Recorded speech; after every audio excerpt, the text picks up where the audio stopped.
Good morning guys. Nagpapakula tayo ng pork yan po para sa pork sinigang. Yan po, lalagyan po natin ng kamatis po.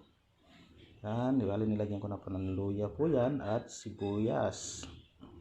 Yan, nilagyan ko po na rin pa ng pork nor cubes. Tapos asin. Asin nyo po yan kung ano pong ilalagay nyo. Patis or asin. Yan, lalagyan po natin ng siling haba. Tapos labanos po. Tapos, hindi po mawala ang kangkong.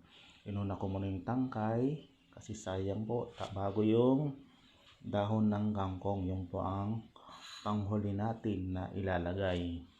Hindi ko na po ginisihan mga idol dahil iwas tayo sa mamantika. Yan na po, ihulog na po yung okra sa katalong.